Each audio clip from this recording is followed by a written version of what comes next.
जामनेर बस स्थानकावरून प्रवास करणाऱ्या लाडक्या बहिणींची सुरक्षितता धोक्यात तर आली नाही ना, असा सवाल आता केला जात आहे.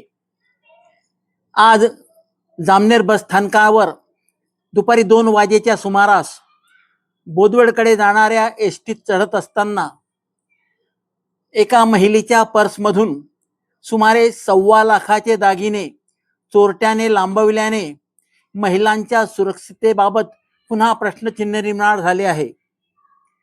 गेल्या महिन्याभरातील ही दुसरी घटना आहे.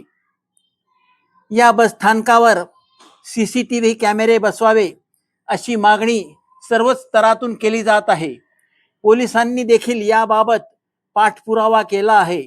मात्र तरीही अद्याप पावेतो जामनेर बस स्थानकावर CCTV बसवण्यात आले नाही.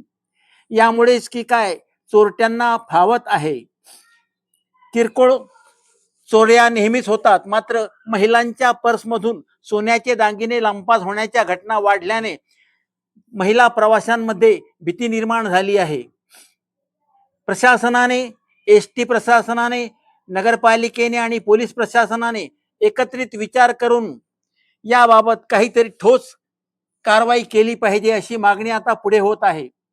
जामनेर बस स्थानकातील महिला प्रवाशांच्या सुरक्षिततेबाबत कोणीतरी ठोस निर्णय घेणे गरजेचे आहे.